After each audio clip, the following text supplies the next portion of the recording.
वर्णमाला नावाचं जे आपलं पहिलं प्रकरण पूर्ण झालं आणि दुसरं प्रकरण जे आहे ते आपलं संधी प्रकरण आपण सुरू करतो बघा. वर्णविचार या घटकांतर्गत आपण काय करतोय, ही दोन पहिली जी प्रकरण आहे ती शिकतोय बघा. वर्णविचारामध्ये वर्णमाला आणि संधी, आणि शब्द विचारामध्ये शब्दाच्या जाती, वाक्य विचारामध्ये मग वाक्याचे प्रकार, त्यानंतर मग समास, प्रयोग, हे सगळी हे आहेत बघा. म्हणजे व्याकरणाचे जे 3 टप्पे आहेत त्या 3 टप्प्यामधला पहिला टप्पा आपला सुरू आहे कोणता, वर्णविचार. आणि त्या वर्णविचारामधला पहिलं प्रकरण जे आहे वर्णविचारामधलं वर्णमाला किंवा मुळाक्षरमाला हे आपलं पूर्ण झालेलं आहे. भाग 1 भाग 2 म्हणजे जवळपास आपण जे आतापर्यंत पाहतोय 4-5 दिवस ते सगळं आपण त्याच्यामध्ये अपलोड केलेलं आहे किंवा तुम्ही ते पाहिलेलं आहे बघा. आज आपण दुसऱ्या मुख्य प्रकाराला सुरुवात करतोय, कुठल्या, संधी नावाच्या प्रकरणाला. आता संधी म्हणजे काय बघा रे, संधी म्हणजे सांधणे किंवा जोडणे. शब्दाचा अर्थ काय होतो, संधी म्हणजे सांधणे किंवा जोडणे. आता ह्या व्याख्या तुम्ही लिहिलेल्या आहेत, व्याख्या पाहून तुम्ही लिहिलेल्या आहेत, पण नेमकी मूळ जो अर्थ आहे संधीचा तो म्हणजे काय. संधी म्हणजे लक्षात घ्या, संधी म्हणजे सांधणे किंवा जोडणे. संधीचा अर्थ काय होतो, सांधणे किंवा जोडणे. लक्षात घ्या, सांधणे किंवा जोडणे. आता संधी, समास आणि प्रयोग यात फरक आहे. समास म्हणजे एकत्र करणे. लक्षात घ्या, समास म्हणजे काय, एकत्र करणे. आता या दोघांमध्ये फरक काय, संधीमध्ये इथं संधीमध्ये 2 वर्ण एकत्र येतात आणि समासामध्ये 2 शब्द एकत्र येतात. हे लक्षात ठेवा. काय म्हणतोय मी, संधीमध्ये 2 वर्ण एकत्र येतात. जसं तुम्ही 2 झाडाच्या 2 फांद्या घेऊन येता आणि एकच एक कलमी झाड तयार करता बघा, बरोबर आहे का. इकडे हापूस आंबा, इकडे पायरी आंबा, असं एक कलमी झाड तयार करतात. 2 झाडाच्या 2 फांद्या वेगवेगळ्या आणता आणि एकच कलमी झाड तयार करता. तसं इथं 2 वेगवेगळे वर्ण जे आहेत ते एकत्र आणायचे आहेत आणि इथं 2 वेगवेगळे शब्द एकत्र येतात. म्हणजे कांदे पोहे, कांदे घालून तयार केलेले पोहे. शब्दांचं एकत्रीकरण केलं, कांदे आणि पोहे मधली पद गाळून शब्दांना एकत्र आणलं, त्याला समास म्हणायचं. आणि कांदे पोहे हा संधियुक्त शब्द नाही आहे. हिम अधिक आलय काय होणार, हिमालय. इथं 2 शब्द लांबून आपल्याला 2 शब्द एकत्र आले असं वाटतंय, पण 2 शब्द नाही तर तिथं 2 वर्ण एकत्र येतात. आणि ते 2 वर्ण कसे एकत्र येतात ते आपण या प्रकरणामध्ये सविस्तर पाहायचे. ठीक आहे. संधीच्या मुख्य 3 प्रकार आहेत संधीचे. संस्कृत संधी मुख्य 2 मूळ, संस्कृत आणि मराठी अशा 2 टप्पे केलेले आहेत त्याच्यामध्ये. आणि मग त्याचे स्वर संधी असेल, व्यंजन संधी आणि विसर्ग संधी असे 3 मुख्य प्रकार पडतात. आणि मराठीतले विशेष संधी जे आहेत ते पूर्वरूप आणि पररूप असे 2 आहेत. खूप सोपं प्रकरण आहे, लांबून आपल्याला ते फार अवघड वाटतंय. आपण बघायचं आहे बघा, व्याख्या काय दिलीत बघा. एका पाठोपाठ येणारे 2 वर्ण जेव्हा सांधले जातात किंवा एकत्र येतात तेव्हा त्या प्रकाराला काय म्हणायचं, संधी असे म्हणतात. पहिल्या शब्दातील शेवटचा वर्ण व दुसऱ्या शब्दातील पहिला वर्ण हे एकमेकांमध्ये मिसळतात व त्या दोघांबद्दल एक वर्ण तयार होतो. त्या वर्णांच्या अशा एकत्र होण्याच्या प्रकाराला काय म्हणायचं, संधी असे म्हणतात. ही फक्त औपचारिकता म्हणून वाचतोय मी, तुम्हाला पाठच होऊन जाते ती व्याख्या. आणि एका पाठीमागून एक असे 2 वर्ण एकत्र जोडण्याच्या प्रकारास काय म्हटलेलं आहे बघा, संधी असे म्हणतात. आता पुढे बघा काय म्हटलेलं आहे, या संधीचे हे अनेक अर्थ आहेत बघा. नुसतं संधी म्हणजे सांधणे किंवा जोडणे नव्हे, तर याचे वेगवेगळे जे मराठीमधले अर्थ जे आहेत शाब्दिक शब्दकोशातले ते बघा. संधी म्हणजे वेळ, आपण म्हणतो बघा संधी, मला एक संधी द्या, मला एक वेळ, असंही करा, माफ करा. संयोग, संधी म्हणजे संयोग म्हणजेच एकत्र करणे.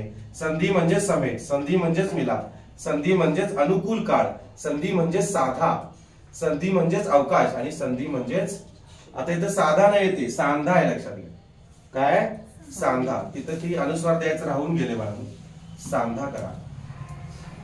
आणि संधी म्हणजे चिर, चिरकाल म्हणतो बघा आपण तसं.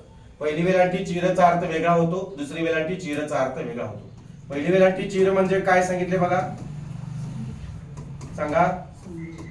पहिली वेलांटी चिरचा अर्थ, एक अर्थ संधी होतो आणि दुसरा अर्थ होतो प्रदीर्घ. काय होतो, प्रदीर्घ अर्थ होतो, प्रदीर्घ. लिहा, चिरकाल, प्रदीर्घ काल असा त्याचा अर्थ. आणि हे चिर म्हणजे भेग. मातीला चीर पडली, भिंतीला चीर पडली म्हणता बघा तुम्ही, हे चीर, भेग पडली. झालं, लिहिलं, जाऊया पुढं. हा ठीक आहे, पुढे बघा. आता संधी बद्दल या टिपा आहेत बघा. संधी म्हणजे सांधणे किंवा जोडणे, एकत्र करणे. हे फक्त औपचारिकतेसाठी वाचून घेऊया. बाकी सरळ सेवा किंवा पोलीस भरतीला किंवा इतर परीक्षांना येत नाही. राज्यसेवा किंवा गट ब गट कला हे सगळं येते बघा. संधी म्हणजे दोन अर्थपूर्ण शब्द एकत्र येतात. ते मी काय परत सांगणारच आहे तुम्हाला. संधीमधील दोन अर्थपूर्ण शब्दांचा एकमेकांशी संबंध असतोच असे नाही. म्हणजे ते जे अर्थपूर्ण शब्द जे आपण घेणार आहे त्याचा एकमेकांशी संबंध असेलच असं नाही. संधी विग्रह अधिक चिन्हाने, हे बघा असं अधिक चिन्हाने दाखवला जातो. विग्रह म्हणजे फोड करायचे. ही मग अधिक आलंय, जे अधिक चिन्ह लिहितो आपण, जी फोड करतो विग्रह करतो ती अशी अधिक चिन्हाने दाखवली जाते. संधी हा प्रकार संस्कृत मधून मराठीत आलेला आहे, लक्षात घ्या. संधी ही बोलण्याच्या ओघात घडणारी प्रक्रिया आहे. व्याकरणातील नैसर्गिक प्रक्रिया म्हणजे संधी. संधियुक्त शब्द अंततः तत्सम असतात, शुद्ध असतात. दोन शुद्ध शब्दांच्या संयोगातून प्रत्येक संधियुक्त शब्द शुद्ध असतात.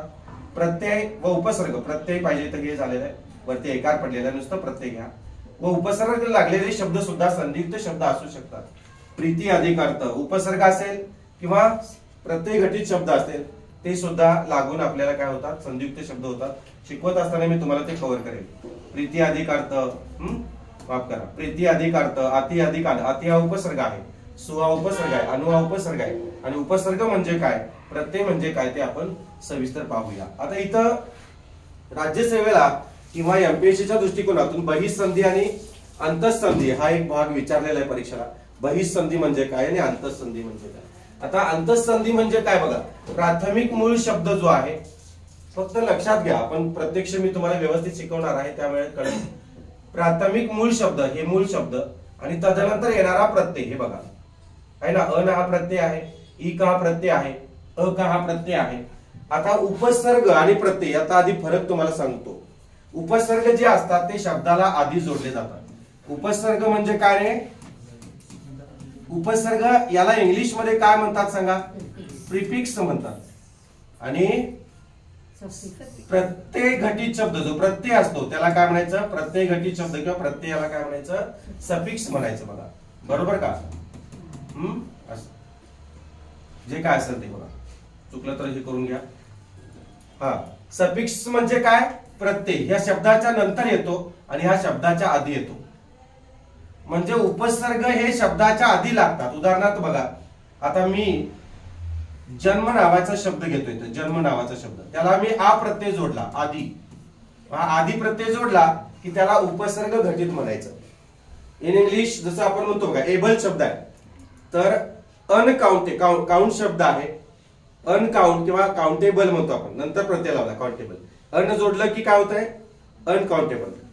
डिस जोडलं पाठीमागे की डिसकाउंटेबल, बरोबर का, त्याला म्हणायचं प्रिफिक्स म्हणायचं. आणि नंतर प्रत्यय जोडला की प्रत्यय घटित म्हणायचं. काइंडनेस, काइंड शब्द आहे त्याला नेस प्रत्यय लावला, त्याला म्हणायचं सफिक्स म्हणायचं. लक्षात आलं का. अनकाइंड म्हटलं की सफिक्स नाही प्रिफिक्स, अन जोडलं ना, हा असं. म्हणजे शब्दाला सुरुवातीला प्रत्यय जोडला की त्याला काय म्हणायचं, उपसर्ग म्हणायचं. आणि शब्दाला नंतर प्रत्यय जोडला की त्याला काय म्हणायचं, प्रत्यय घटित शब्द म्हणायचा. बघा आता दादा नावाचा शब्द आहे, त्याला नंतर आपण प्रत्यय लावला, याला प्रत्यय घटित म्हणायचं. लक्षात आलं. म्हणजे उपसर्ग भरपूर आहेत, आ आहे, अति आहे, अतिशय, शय नावाचा शब्द आहे, अति जोडलं. इति नावाचा उपसर्ग आहे, इतिहास. अवि नावाचा उपसर्ग आहे, आविष्कार, बरोबर का. अनु नावाचा उपसर्ग आहे, अनुस्वार, स्वार नावाच्या शब्दाला जोडलं बघा, असं भरपूर शब्द आहेत. अभि नावाचा उपसर्ग आहे, अभिनंदन, सुरुवातीला लागतात ना ते, तसं इथं बघा. आता हा इक प्रत्यय नंतर लागलेला आहे, अक प्रत्यय नंतर लागलेला आहे, अन प्रत्यय नंतर लागलेला आहे. म्हणजे काय म्हटलंय, प्राथमिक मूळ शब्द आणि तदनंतर एखादा प्रत्यय. आता प्रत्यय शब्द जो आहे तो असा लिहायचा आहे बाळांनो, त्याने ते काय केलेलं आहे, मिस्टेक केलेली आहे, हे असं केलेलं आहे. प्रत्यय शब्द तदनंतर म्हणजे त्याच्यानंतर एखादा प्रत्यय जोडून म्हणले. प्रत्यय कधी येतो, शब्दाला नंतर येतो प्रत्यय, आणि उपसर्ग शब्दाला आधी जोडला जातो. म्हणजे जर असं असेल तर त्याला काय म्हणायचं, अंतःसंधी म्हणायचं. अंतःसंधी म्हणजे मूळ शब्द आणि एखादा प्रत्यय, त्याच्यानंतर एखादा प्रत्यय, त्याला अंतःसंधी म्हणायचं. आणि एका पाठोपाठ येणारे दोन वर्ण एकमेकांमध्ये मिसळतात तेव्हा बहिःसंधी असे म्हणतात. इथं उपसर्ग कुठे दिसतोय का बघा, अवि आहे का, इति, अनु, अ क इ क असे उपसर्ग दिसतात. म्हणजे दोन्हीच्या दोन्ही शब्दच असतील, दोन्हीच्या दोन्ही शब्दच असतील तर मात्र त्याला काय म्हणायचं, बहिष संधी म्हणायचं. जर चुकून तुम्हाला आलं अंतःसंधी म्हणजे काय, बहिष संधी म्हणजे काय, तर तुम्हाला ते सांगता आलं पाहिजे. अंतःसंधी म्हणजे काय, मूळ शब्द आणि त्याच्या बरोबर त्याचा लागून त्याला जोडून येणारा प्रत्यय शब्द असतो त्याला म्हणायचं अंतःसंधी. आणि इथं दोन्ही शब्दच असतात, एकत्र येणारे जे दोन शब्द आहेत त्यांना दोन्ही शब्दच असतात, तेव्हा त्याला म्हणायचं बहिष संधी म्हणायचं. समजलं? एवढं सोपं आहे बघा. आता पुढे जाऊया आपण. संधीचे हे प्रकार आहेत बघा. संस्कृत संधी, मूळ संधी, तिकडं निव्वळ मराठी संधी किंवा प्रचलित संधी. संस्कृत संधी किंवा मूळ संधीमध्ये कोण कोण येते बघा, कोण कोण येते, त्याच्यामध्ये स्वर संधी आहे. स्वर संधीची सगळी नावं आहेत. स्वर संधीला आपण स्वरांना काय काय म्हणतो रे, स्वरांना आपण काय काय म्हणतो बघा, स्वरांना आपण अच म्हणतो, बरोबर का. स्वरांना आपण स्वतंत्र वर्ण म्हणतो, बरोबर का. हा, म्हणजे इथं बघा स्वर संधी, अच संधी, स्वतंत्र वर्ण संधी आणि विवृत्त संधी ही सगळी स्वराची नाव आहेत. इथं बघा व्यंजन संधी. व्यंजन संधीला किती नाव आहेत, व्यंजनाला आपण हल म्हणतो म्हणून हल संधी आलं. व्यंजनाला आपण स्वतंत्र वर्ण म्हणतो का, नाही, त्यांना आपण परवर्ण म्हणतो म्हणून परवर्ण संधी. आणि स्वर व्यंजनाला स्वरांत म्हणतात कारण प्रत्येक व्यंजनाच्या अंती काय असतो, स्वर असतो म्हणून त्याला स्वरांत म्हणायचं. समजलं? म्हणजे एवढी नाव आहेत व्यंजन संधीची. आणि विसर्गाची काय दुसरी नावं नाहीत. म्हणजे मूळ संधी कोणत्या आहेत रे, मूळ संधी कोणत्या, स्वर संधी, व्यंजन संधी आणि विसर्ग संधी या तीन मुख्य संधी आहेत. तीन मुख्य संस्कृत संधी आहेत. 1 नंबर स्वर संधी, 2 नंबर व्यंजन संधी आणि 3 नंबर विसर्ग संधी. आणि मग निव्वळ मराठी संधीमध्ये पूर्वरूप संधी आणि पररूप संधी असे दोन प्रकार आहेत. कोणकोणते, पूर्वरूप संधी आणि पररूप संधी असे दोन प्रकार आहेत. आणि संधीचे जे इतर नियम जे आहेत, ही या शब्दयोगी अव्ययुक्त संधी जो आहे तो येणार आहे. तो शब्दाला 2 अधिक ही दोन्ही, 3 अधिक ही तिन्ही अशा प्रकारचे शब्द तिथं तयार होतात. अनुरूप, अनुसार या शब्दांचे सामान्य रूप संधी म्हणून. शब्दाला एखादा अनुरूप शब्द जोडला, शब्दाला एखादा अनुसार शब्द जोडला तर मग तो कसा होतो, विषय अधिक अनुसार, विषयानुसार तुम्ही म्हणता मला. विषय अधिक अनुरूप, अनुरूप, विषयानुरूप, बरोबर आहे का. शाळा अधिक अनुसार, शाळेनुसार. आपण म्हणतो त्या त्या शाळेनुसार ती फी आकारतात, त्या त्या शाळेनुसार, त्या त्या अकॅडमीनुसार त्यांची फी वेगवेगळी असते असं म्हणतात ना. अनुरूप. शब्दांची सरमिसळ युक्त संधी, शब्दांची सरमिसळ कशी होते ते सुद्धा आपण इथं बघायचं. आणि गती समास चिविरूप नावाचं एक संधी आहे. तो गती समास चिविरूप नावच अवघड आहे, बाकी इतकं सोपं आहे, याच्यासारखं दुसरं कुठलं सोपं नाही मला. औद्योगिकीकरण, सामाजिकीकरण, उद्योगीकरण, अंगीकार, कारणीभूत हे शब्द याच्यात आहेत. हे शब्द ऐकलेत का नाही तुम्ही. मग ते कसे झाले, त्याचा विग्रह कसा झाला ते इथं तुम्हाला दाखवणार आहे. फक्त नावच अवघड आहे. गती समास चिविरूप. आणि ते चिविरूप म्हणजे नेमके काय ते त्या आपण प्रत्यक्ष त्या प्रकारात जाऊन बघायचं आहे. बघा ठीक आहे. आता सुरू होत आहे पहिला प्रकार, संस्कृत संधी किंवा मूळ संधी. काय सुरू होत आहे, संस्कृत संधी किंवा मूळ संधी. यातला पहिला प्रकार आपण बघतोय कुठला, स्वर संधी. स्वराला अच संधी म्हणतात.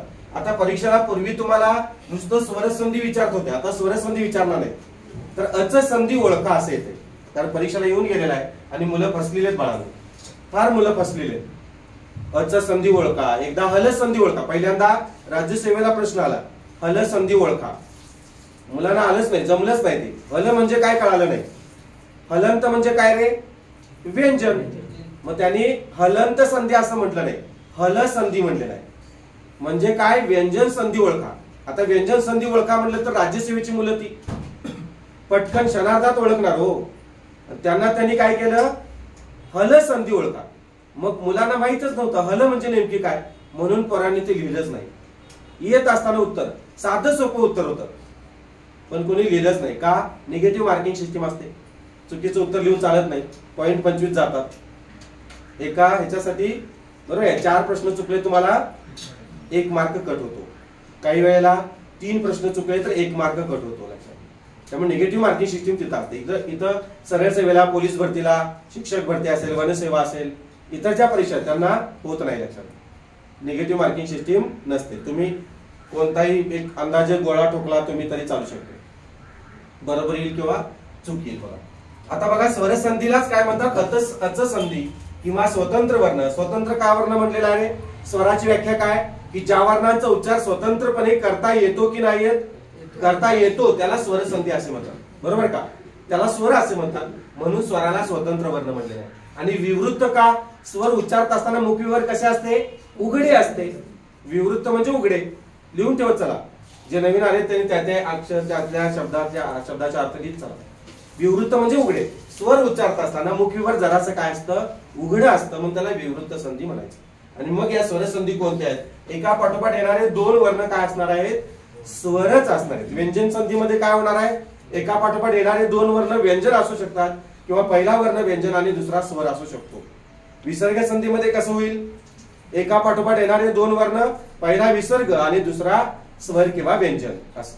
ठीक आहे, बघूया आपण. आता हे पहिला वर्ण स्वर, दुसरा वर्ण स्वर असणारा एक शब्द आहे.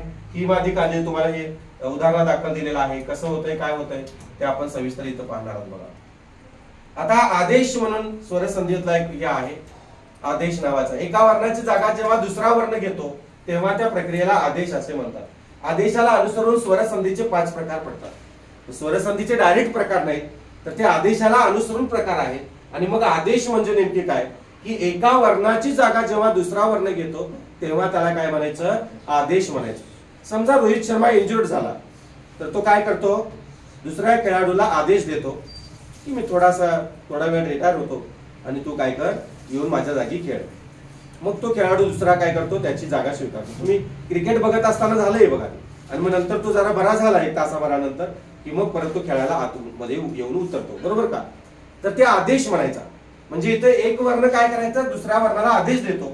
मग काही वेळेला दीर्घादेश असतो, काही वेळेला गुणादेश असतो, काही वेळेला ऊर्ध्वादेश असतो, काही वेळेला यनादेश आणि काही वेळेला अयादी आदेश असतो. लक्षात. आता इथे दीर्घादेशला दुसरी वेलांटी येते बघा, चुकून त्यांनी पहिली दिलेली आहे टाईप करणाऱ्यांनी. दुसरी वेलांटी द्या, द ला दुसरी वेलांटी दीर्घादेश. गुणादेश बरोबर आहे, ऊर्ध्वादेश बरोबर आहे. आता ऊर्ध्वादेश सुद्धा चुकवलेला आहे त्यांनी. बघा मी दुरुस्ती करून लिहितो, माफ करा याबद्दल, कारण आमचा टायपिस्ट काही MA मराठी झालेला नाही, मास्टर ऑफ आर्ट्स मराठी मधून किंवा स्पेशल BA BEd झालेला नाही, बरोबर आहे का? दीर्घादेश असा शब्द आहे बघा, दीर्घादेश. मी शुद्ध करून देतो, माझं कामच ते आहे, बरोबर आहे. चुकतो तर आपण हे करायला पाहिजे. वृद्ध्यादेश, लक्षात घ्या, वृद्ध्यादेश असा शब्द आहे बघा. लिहा तुम्ही तुमच्या वहीमध्ये, ही चूक करू नका, मी दुरुस्ती करून दिलेली आहे. दीर्घादेश दला दुसरीच वेलांटी येते. काय येते ते सुद्धा मी तुम्हाला सांगणार आहे. वृद्ध्यादेश शब्द तसा लिहा. बाकी अयादी आदेश, विशेष आदेश ते आहे. यनादेश बरोबर आहे, गुणादेश बरोबर आहे. लिहिलं. जाऊया पुढं. संधी प्रकरण आपलं सुरू होते. आता खऱ्या अर्थाने मी तुम्हाला सांगणार आहे कसं होते, शब्द कसे तयार होतात. अगदी इत्यंभूत आणि बारकाव्याने शिकायचं आहे. न भूतो न भविष्यती असं शिकायचं. जाऊ दे, तेवढे 2च शब्द लिहायचे, ते काही एवढं त्याच्यामध्ये विद्या बोलायची नाही आहे. चला पुढे.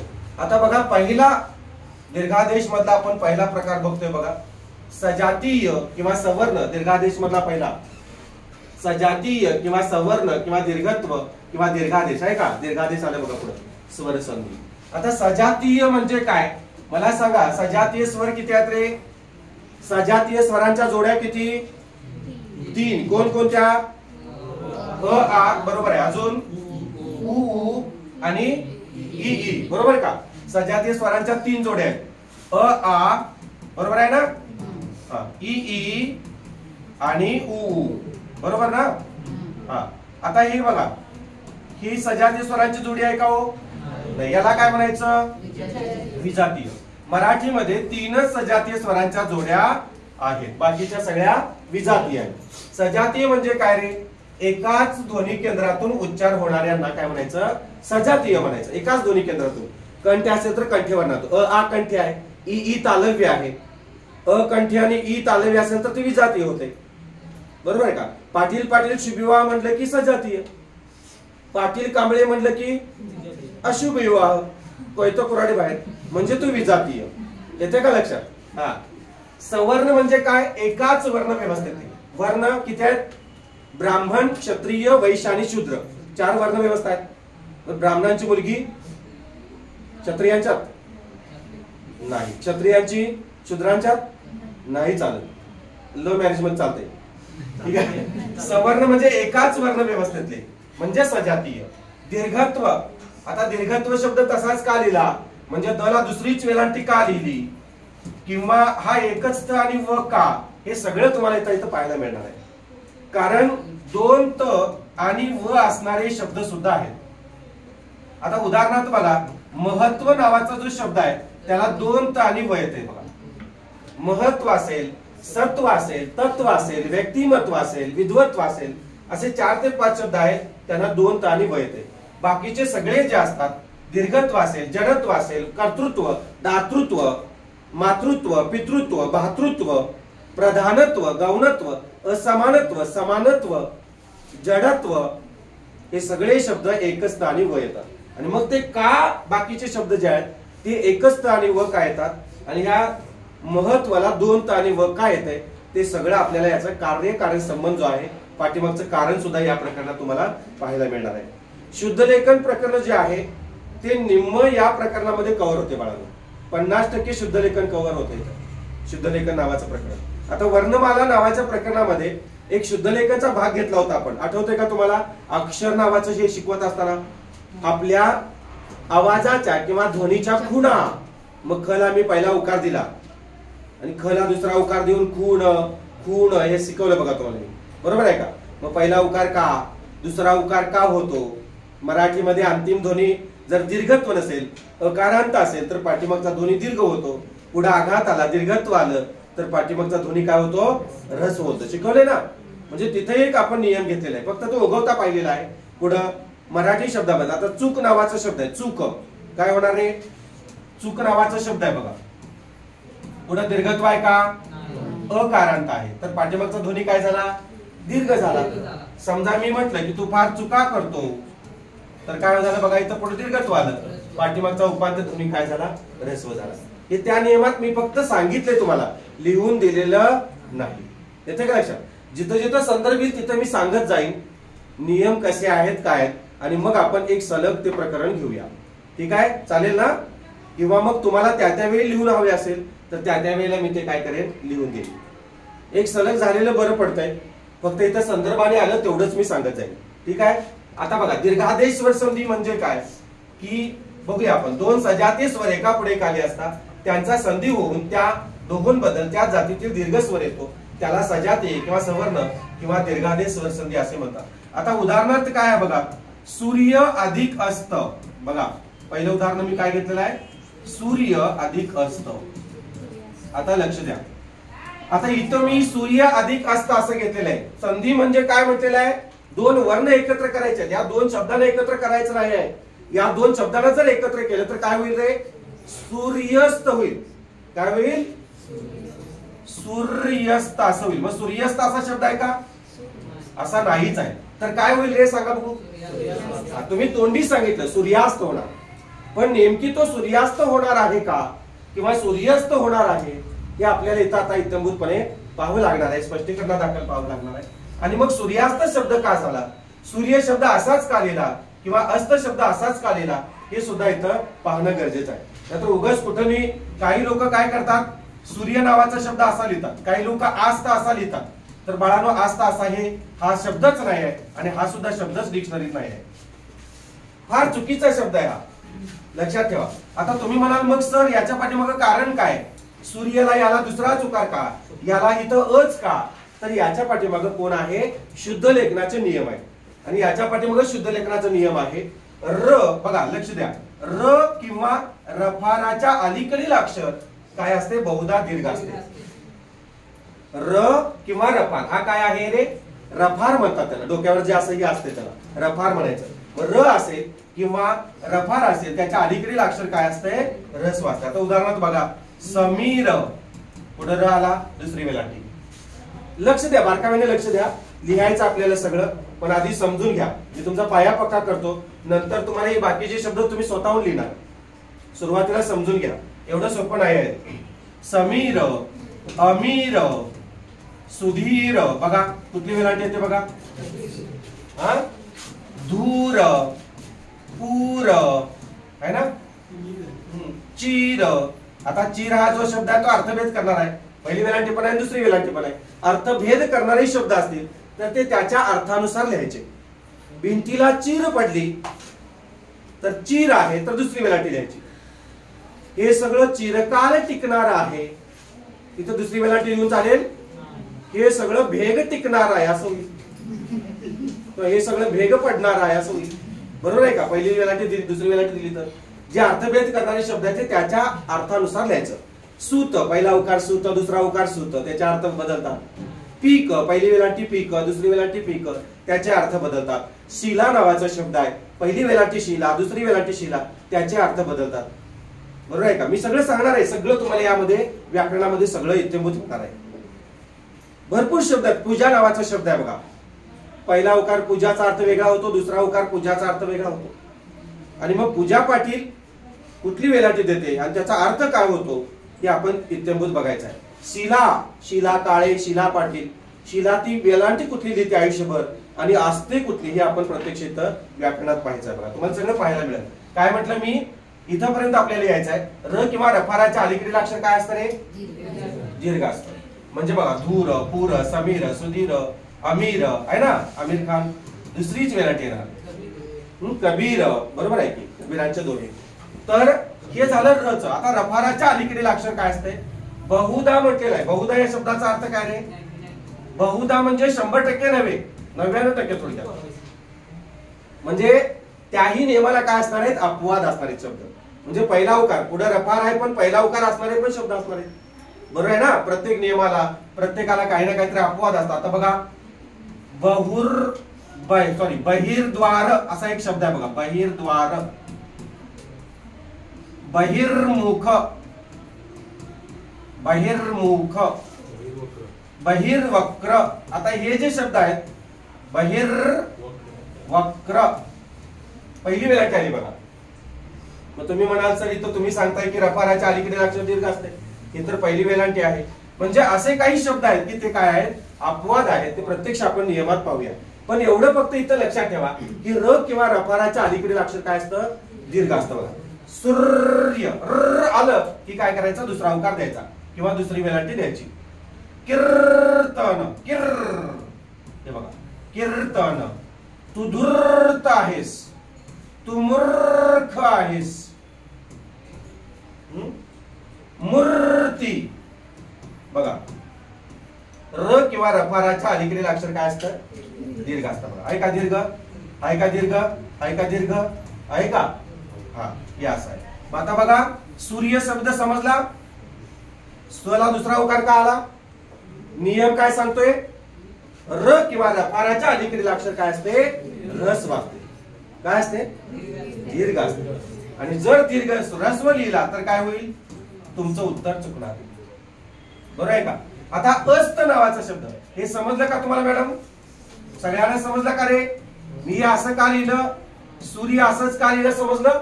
हा. आता हा अस्त शब्द जो आहे तो असाच का हे तुम्हाला मी सांगतो. आता याच्या पाठीमागचा नियम जो आहे तो काय सांगतोय बघा, की दुसरा नियम आहे. एकूण 18 नियम आहेत शुद्ध लेखनाचे, पण 18च्या 18 आपण घ्यायचे नाही. तुम्हाला 7 ते 8 नियमातच 18 नियम बसवणार आहे आणि ते सगळं कॉम्प्रेस करून अगदी सोप्या पद्धतीनं, जे आजपर्यंत तुम्हाला कोणी शुद्ध लेखन शिकवलं नाही अशा पद्धतीने शिकवणार आहे. बघा, जोडाक्षर आहे का पुढं? आता वर्णमालेत आपण जोडाक्षर बघितलं काल, बघितलंय ना?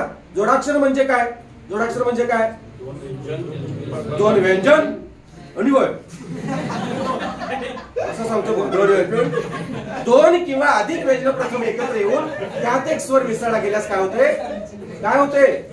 जोडाक्षर होते. दोन किंवा, हा पुन्हा, दोन किंवा, इथे बाळा तू, इथे तू वडापमध्ये बसलाय का? तीन चौक. दोन किंवा अधिक व्यंजन प्रथम एकत्र येऊन त्यात एक स्वर मिसळला गेल्यास काय होते? जोडाक्षर होते. मग इथं जोडाक्षर कुठला आहे? अ जोडाक्षर आहे का रे? हे जोडाक्षर आहे. हे जोडाक्षर असेल का रे? सलग लेक्चर सुरू आहे त्यामुळे घसा जरासा त्रास देतोय, त्यामुळे माफ करा. ऐकू येते का बघा? सगळ्यांना स्पष्टोच्चार येतोय का? हा, तर सहकार्य करा. ठीक आहे. व्हिडिओ बघणारे सुद्धा काही लोक आहेत युट्यूबला, आपले मित्र परिवार आहेत. अगदी जळगाव, धुळे, नंदुरबार, सगळे गडचिरोली इथून आपले व्हिडिओ बघतात युट्यूबचे. त्यामुळं त्यांना सुद्धा ते व्यवस्थित क्लिअर ऐकायला जायला पाहिजे बाळा. ठीक आहे. लाईव्ह लेक्चरला जाते, इथं माईक लावलेला आहे, पण कॅमेराचं काय करणार? त्यामुळे सहकार्य करा. तुमचेच भावंड कोणतरी पाहुणे पैकी नातलग बघत असतील व्हिडिओ माझे, काही लहान मुलं सुद्धा, शाळकरी मुलं सुद्धा व्हिडिओ बघतात आपले. 8वी स्कॉलरशिपची, 7वी स्कॉलरशिप असेल किंवा जे 5वी स्कॉलरशिपचे असतील, नवोदयचे विद्यार्थी असतील, MTS STS असते का मॅडम, ही सगळी मुलं बघतात आपले व्हिडिओ लेक्चर. त्यामुळे बाळांनो सहकार्य करा, लक्ष द्या. हे जोडाक्षर असेल का रे? जिथं मी हसवायचं विनोद करायचे तर करणार, पण ही संधीमध्ये विनोदासारखं काही नाही. म्हणून आपल्या मध्ये आधी काहीतरी आणतोय मी जाहिरात का, तर संधी प्रकरण एवढं किचकट आहे, त्याच्यासारखं प्रकरण कुठलंच किचकट नाही बाळांनो. फार किचकट प्रकरण आहे. वर्णमाला नाही आली, वर्णमाला तुम्ही जर व्यवस्थित नाही पाहिली, व्यवस्थित नाही समजली, तर मात्र संधी प्रकरण समजत नाही. कारण हे सगळं बघा की सजाती विजाती कुठं आहे? संधीमध्ये आहे का? वर्णमाला प्रकरणात आहे, वर्णमाला प्रकरणात आहे. सजातीय स्वर, विजातीय स्वर आहे का, संयुक्त स्वर सगळं तिथं आहे. आणि स्वर संधी सुरू आहे. मग स्वर म्हणजे काय, संयुक्त स्वर, त्याचे प्रकार सगळे इथे येणार आहे. येते का लक्षात? त्यामुळे बारकाव्याने लक्ष द्या. हे जोडाक्षर असेल का रे? आहे का नाही? आहे. सांगा कशी फोड सांगा मॅडम याची. स अधिक उ कुठला हो? दीर्घकार स्वर, दीर्घ अधिक सूर अधिक य अधिक अ. बघा म्हणजेच काय झालं बघा, सुर. आणि सांगितलं तुम्हाला हे रफार, त्यानंतर तिरपिरेश, अर्धचंद्र आणि काकपद हे जिथं जिथं आहे ते म्हणजे कोण? र. आणि र हे काय? व्यंजन आहे. बरोबर आहे ना? र हे व्यंजन आहे. म्हणजे र अधिक य अधिक अ, म्हणजे हे बघा जोडाक्षर आहे की नाही? म्हणजे यामध्ये हे जोडाक्षर आहे. हे जोडाक्षर आहे का? आपली व्याख्या लागू पडते का? दोन किंवा अधिक व्यंजन प्रथम एकत्र त्यात एक स्वर मिसळतो का? इथं एकच व्यंजन आणि एकच स्वर आहे. इथं मात्र दोन व्यंजन आहेत आणि एक स्वर आहे, म्हणजे हे जोडाक्षर आहे. आता इथं हे जोडाक्षर नाही, हे जोडाक्षर आहे. इथली फोड करा बघू चला. स अधिक त अधिक अ, दोन व्यंजन प्रथम एकत्र त्यात एक स्वर आहे, म्हणजे जोडाक्षर आहे का? आता हेच नियम आहे, जोडाक्षराच्या अलीकडील अक्षर रहस्व असते. हा नियम आहे. काय म्हणतोय मी? जोडाक्षराच्या अलीकडील अक्षर रहस्व असते. अरहस्व आहे का दीर्घ आहे? दीर्घ. आता भरपूर अजून उदाहरण घेता येतील बघा. उदाहरणार्थ बघा, मिष्टान्न काय असते? अरहस्व असतो. आ दीर्घ असतो. बरोबर आहे की? जोडाक्षराच्या अलीकडील अक्षर रहस्व आहे. हा, मिष्टान्न बघा, जोडाक्षराच्या अलीकडील अक्षर काय झालं? रहस्व झालं. गिड्डा बघा, गिड्डा लिहिण्याच्या ओघात होतं. हे काय मला कुत्र चावलेलं आहे मुद्दाम घेत नाही. लिहिण्याच्या ओघात ते होऊन जातं. एखादी वेलांटी जास्त पडते, काना जास्त पडतो, काय होतंय ते थोडं समजून घ्यायचं. थोडं बाकीच्यांना कसं समजून घेताय? गल्लीत नाही समजून घ्यायला झालं तर तिकडे खोपच्यात नेऊन समजून घ्यायचं आहे की नाही? किंवा कुठेतरी कॅफे मध्ये जात आहे समजून घ्यायला. इथं मात्र शिक्षकांचं तर आता हळूहळू तुम्हाला कळेल. कसं आहे, माझं एक लिंक लागलेली असते, शिकवण्याच्या ओघात असतोय मी. चुकून काहीतरी एखादी वेलांटी काना जास्त झाला की होते की नाही? काय खोटं आहे? बघा असे शब्द सांगा रे. पुढे जोडाक्षर आणि पाठीमागची वेलांटी रस वाचणारे शब्द सांगा. आता बघा, चित्ता कसं येणार? चित्ता कसं येणार रे? चित्ता कसं येणार? तर चित्ता येणार. पुढे जोडाक्षर आहे, पहिली वेलांटी येणार का दुसरी येणार? पहिली वेलांटी येणार. असे शब्द सांगा. किस्सा. हा, किस्सा बरोबर आहे. किस्सा किस्सा किस्सा काय? ठीक आहे, किस्सा ठीक आहे. चला हा, असे शब्द सांगा. झाले एवढे शब्द आहेत. रस्सा, रस्सा पितो आणि मरतो मी. आता तुम्हीच बघा, मी काय सांगितलं, नियम काय आहे? जोडाक्षराच्या अलीकडील अक्षर रस्व असते. रस्व, रस्व म्हणजे एकतर पहिली वेलांटी किंवा पहिला उकार पाहिजे. आता ह्याच्यात ह्या रस्त्यात वेलांटी उकार काय? अरे मग याच्यात रस्त्यात मटणच नाही, मसालाच नाही, काहीच नाही. काय मॅडम, पांढरा रस्सा? उगाच सांगा म्हणलं की चालू करायचं, उगाच यमक जुळवायचं. रस्सा, किस्सा, मिस्सा, मिक्स. बरोबर आहे, मिक्स.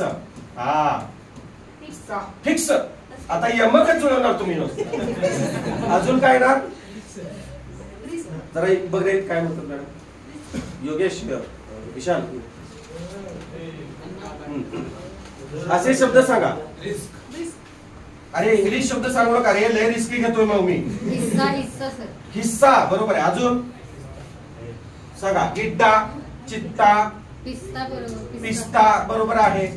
घरात गेले आता. हा, अजून अजून सांगा पहिली वेलांटी. अजून काय? एवढंच? हा, एवढे शब्द जोडाक्षर आहेत. मी ढीक सांगू शकतो पण तुम्हाला आठवलं पाहिजे. सांगा पटपट. सुट्टा, आज शाळेला सुट्टी आहे, पुढे जोडाक्षर आहे. आमचा पुट्टा आहे असं म्हणतात बघा, पुट्टा.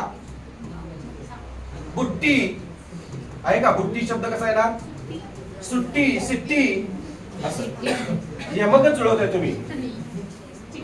चिठ्ठी ठ येते, ते ट नाही. बुड्ढी, बुड्ढी, चिठ्ठी असा शब्द आहे. ठीक आहे, अजून.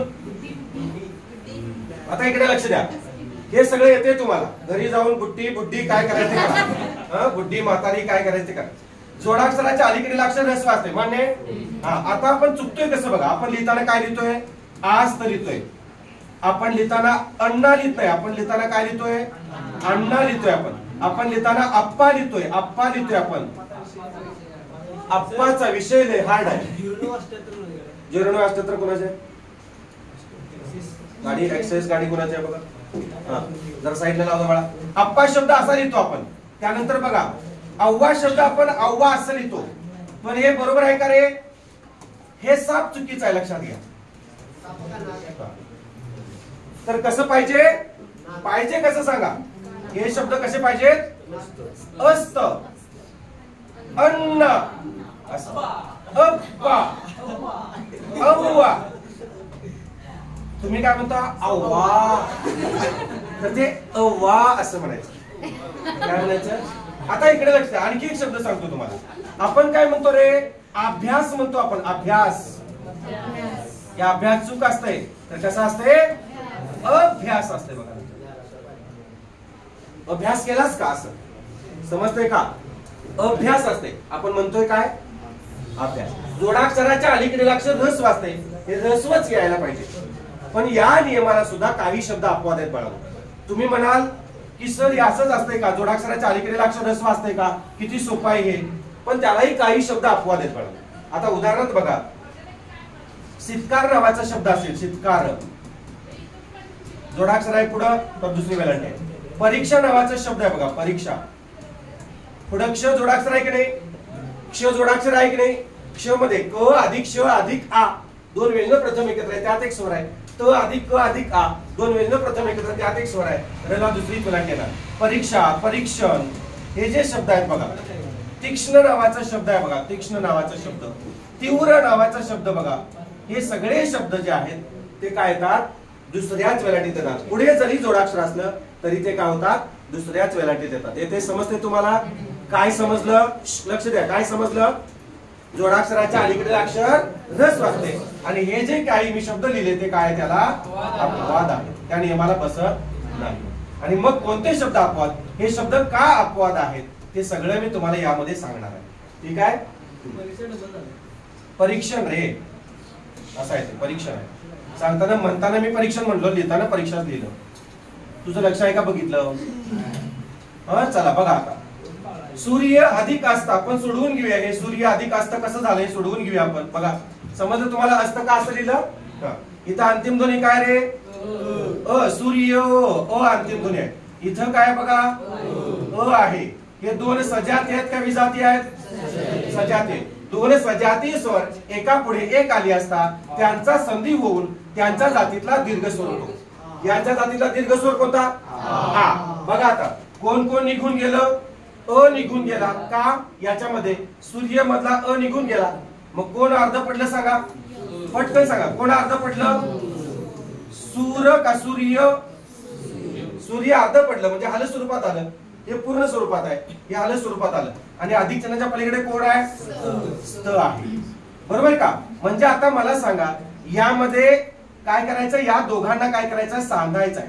सांधायचं आहे म्हणजे काय करायचं रे, संधी म्हणजे काय, या दोघांना आपण काय करायचं आहे, एकत्र आणायचं. या दोघांचा संधी करायचा, या दोघांचा संधी करायचा, या दोघांना एकत्र आणायचा आहे. आणि त्याच्या बदल्यात काय करायचं आहे, आदेश स्वीकारायचा. ह्या आचा जो दीर्घ आहे त्याचा आदेश स्वीकारून हा संधी नियम होणार आहे. आलं लक्षात. मग आपण काय केलं, यातला सूर्य मधला सूर अर्धा काढला कारण त्यातला अ निघून गेला. आणि अधिक चिन्हाच्या पलीकडे कोण आहे, स्त राहिलेला आहे.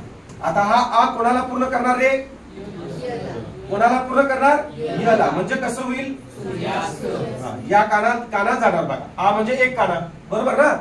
हा, आणि रफार आहे तसाच आणि पुढस्त सूर्य अधिक अस्त सूर्य. दुसरा ओंकार आहे तसाच द्यायचा. समजलं. सूर्यास्त का झाला नाही, सूर्यास्तच का झालं समजलं. दोन बघा, दोन सजातीय स्वर एका पुढे एक आले असता. बघा इथं लक्ष द्या, वरती तुम्ही व्याख्या वाचा, मी इथं स्पष्टीकरण देतो. दोन सजातीय स्वर एका पुढे एक आले असता, त्यांचा संधी होऊन त्या दोघांबद्दल त्यांच्या जातीतला दीर्घ स्वर होतो. आहे का इथं वरती सगळं. हा, आणि मग काय झालं, हे दोन स्वर त्याचा आ झाल्यामुळं हे दोघे निघून गेले. सूर्य अर्धा पडला, अधिक चिन्हाच्या पलीकडे स्तर राहिलेला आहे. आणि मग या याला कोण पूर्ण करणार. कारण व्यंजनांना स्वर पूर्ण करण्याचं काम करतात. स्वरांना कोणी पूर्ण करतं का हो, नाही. म्हणून स्वर हे स्वतंत्र वर्ण असतात आणि व्यंजन ही दुसऱ्या वर्णावर अवलंबून असतात. म्हणून व्यंजनांना परवर्ण म्हणतात. स्वरांना स्वतंत्र वर्ण, व्यंजनांना परवर्ण आणि अनुनासिकांना पर सवर्ण असं म्हणतात. येत्या लक्षात दे, परीक्षेला विचारलं जाते बाळा तुम्हाला, तर ते लक्षात ठेवा. हे लिहून घेताय का पुन्हा एकदा सांगू. पुन्हा एकदा सांगू असं म्हणणाऱ्याने हात वर करा. तुला सांगतो माळाव निघून, नाही तर नाही सांगत. घ्या घ्या पटकन घ्या, पाणी पितो तोपर्यंत.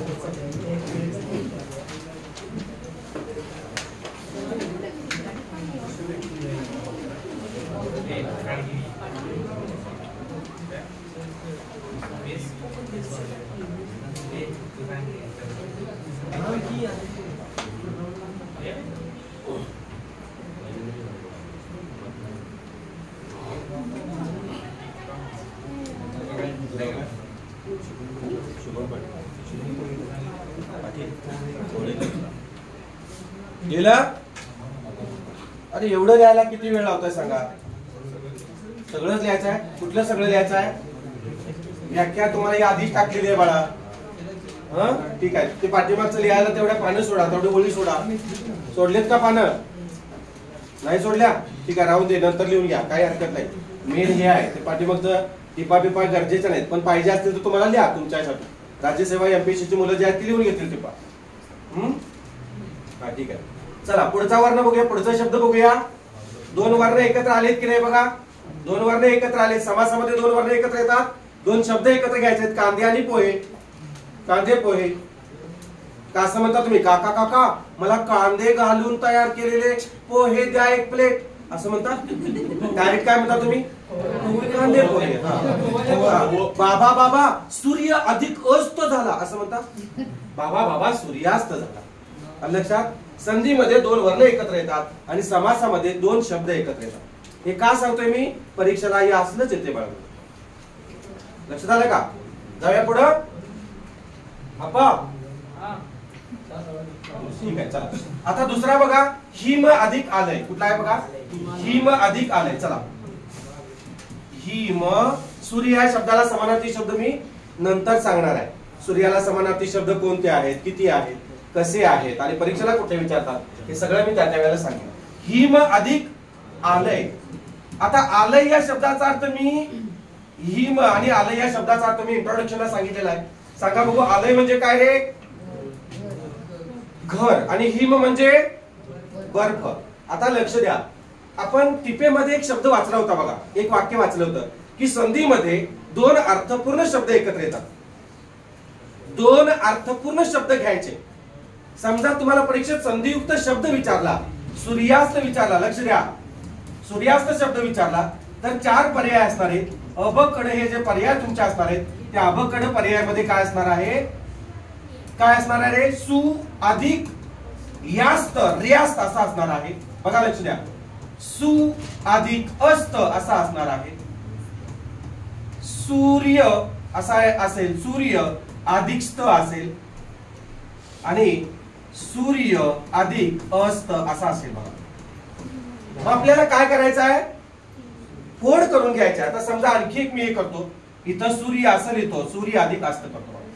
तर मग कट पद्धतीने काय होतंय, इथं कट पद्धत वगैरे लागू पडत नाही. इथं आपल्याला मूळ संकल्पनेनुसारच गेलं पाहिजे. मी काय सांगितलं की दोन अर्थपूर्ण शब्दांचा विग्रह जो आहे त्यापासून एक अर्थपूर्ण शब्द संधियुक्त तयार होतो. मग याची फोड करत असताना, फोड म्हणजेच विग्रह करत असताना अधिकचनाच्या अलीकडचा शब्द आणि अधिकचनाच्या पलीकडचा शब्द जो आहे तो दोन्ही अर्थपूर्ण असायला पाहिजे. त्यांना काहीतरी विशिष्ट मराठीमध्ये अर्थ असायला पाहिजे. आता हे सु दुसरा उकार हा असा नाहीच आहे. सु अधिक रियास्त असा कुठं आहे का? इल्ला. आता हे बरोबर आहे, हे मान्य आहे, पण इथं पहिला उकार येत नाही. नियम घात करतो इथं. नियम काय सांगतो? र किंवा रफाराच्या अलीकडील अक्षर. सूर्य शब्द बरोबर आहे का? म्हणजे हा पण पर्याय गेला बघा. आता हे सूर्य मान्य आहे, पण नुसतंच असं होईल का? आता समजा हे असं घेतलं, मान्य आहे बघा, असं घेतलं कोणी तर म्हणजे चालतंय की सर हेच तर जोडाक्षर आहे, चालतंय. मग इथं अ घेतलं, मान्य आहे, इथं अ घेतलं, इथं काय घेणार? इथं अ कुठं आहे? दोन स्वर एकत्र यायला पाहिजेत ना. इथं बघा, ही म मधलं अ घेतलं, आ मधलं आ घेतलं, दोन स्वर एकत्र आले. तिथं कृष्ण अ, अर्पण अ, दोन स्वर एकत्र आले. इथं कुठं स्वर एकत्र येणार? इथं अर्ध स घेऊ, इथं मग संधी होईल. दोन स्वर एकत्र आलेत, नाही होणार. इथं बघा, सूर्य शब्द बरोबर आहे, अस्त म्हणजे शेवट, आणि हा जोडाक्षराच्या नियमानुसार आहे. पुढे जोडाक्षर आहे, त्याच्या पाठीमागे अ आलं, ह्रस्व आलं, म्हणजे पर्याय कुठला आहे? आता समजा तुम्हाला हिमालय विचारलं तर हला दुसरी वेलांटी घेऊन चालणार नाही मला, कारण पहिली वेलांटी हिम म्हणजे त्याचा अर्थ वेगळा होतो, आणि अलय घेऊन चालणार नाही, आलयच घ्यायला पाहिजे. समजलं? म्हणजे संधी विग्रह करताना दोन अर्थपूर्ण शब्द घ्यायचे. काय घ्यायचे? दोन अर्थपूर्ण शब्द घेऊन एक अर्थपूर्ण शब्द तयार करायचा. येते का लक्षात? हा, इथं आपण केलं बघा. हे पुसू, पुन्हा व्यवस्थित देतो बघा. हिम अधिक आलय. आलय म्हणजे काय सांगितलं तुम्ही? आलय म्हणजे काय सांगितलं? घर. आता हिमचा अर्थ काय? हिम म्हणजे काय? बर्फ. लिहा इथं, मी इथं अर्थ देतो, घ्या. हिम म्हणजे बर्फ. हेम म्हणजे सोने. हेमलता म्हणजे सुवर्णवेल. लता म्हणजे वेल, सुवर्णवेल जे तुम्ही कानात घालता ते सुवर्णवेल. हेमा म्हणजे पार्वती, माता पार्वती. आणि हेमेश रेशमिया म्हणजे काय? हेमेश रेशमिया. हेमेश म्हणजे कोण? शंकर. हेमेश म्हणजे शंकर. लक्षात का? हेमेश, हिमेश चालते बघा. अजून काय रे? अर्थ लिहून घे. चला, सगळे अर्थ पाहिजे तुम्हाला, तर एका शब्दाचे अनेक अर्थ किंवा समानार्थी शब्द विचारतात परीक्षेला.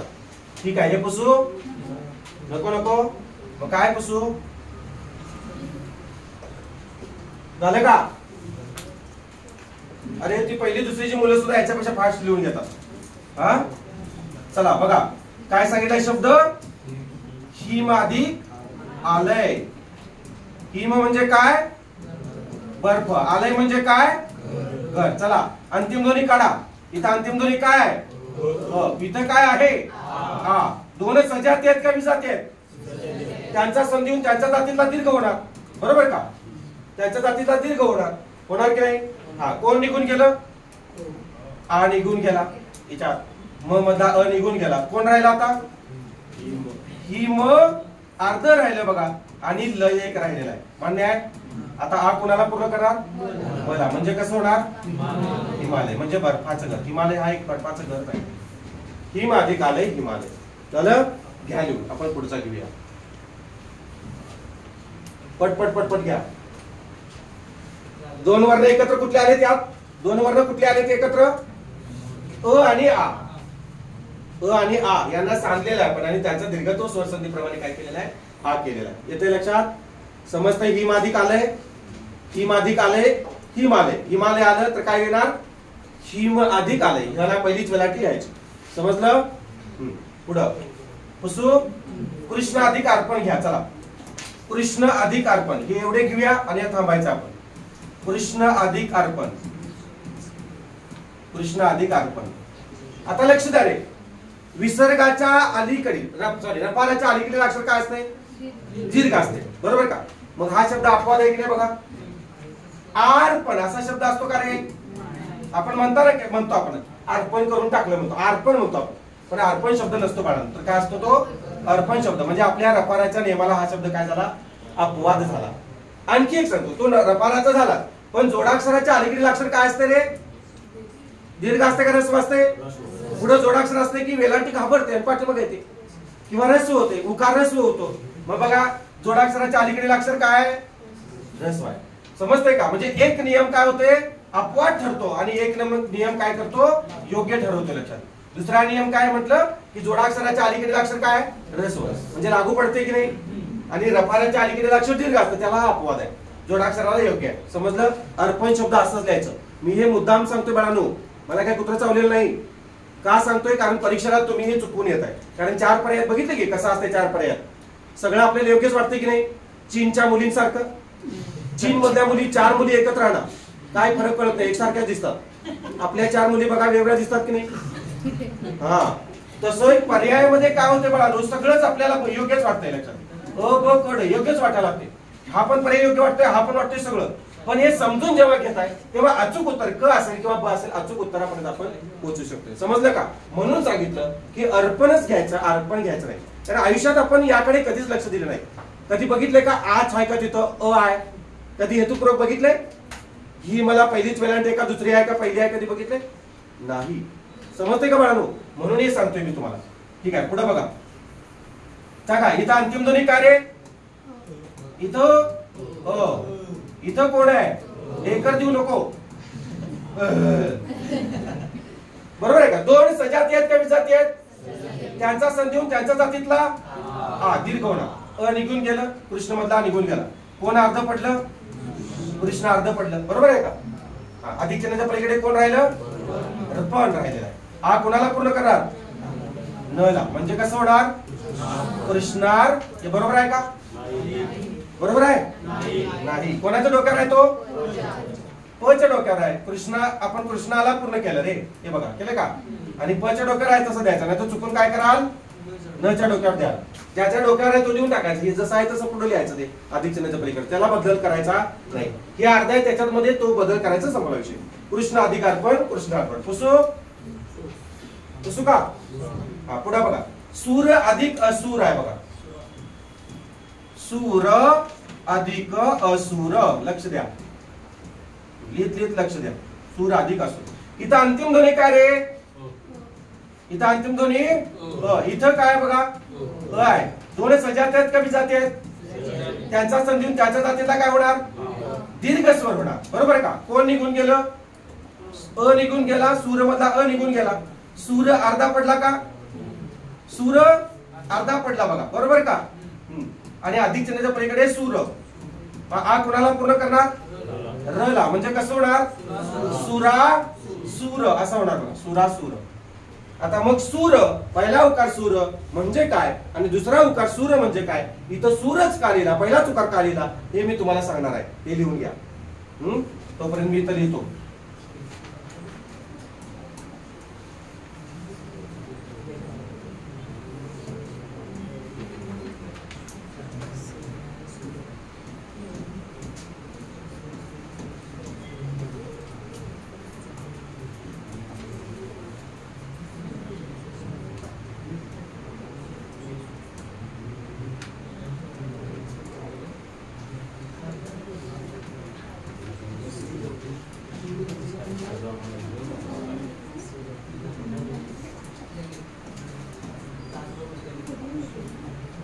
झालं का लिहून? झालं का रे?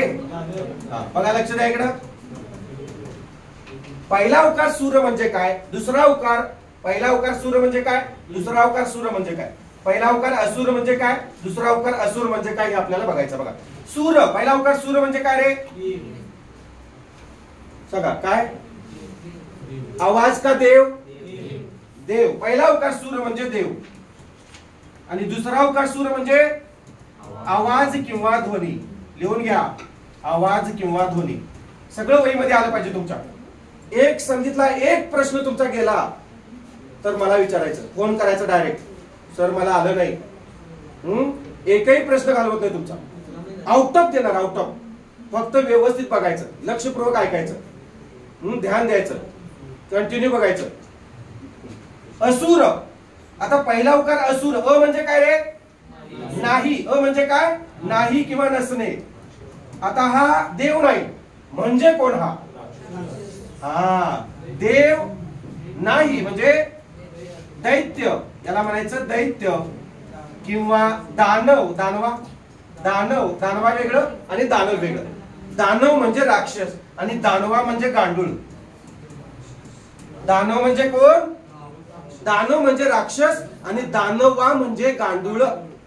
हे लिहून घ्या. हे पण दानवा म्हणजे गांडूळ. अरे तू जे दानवे आधी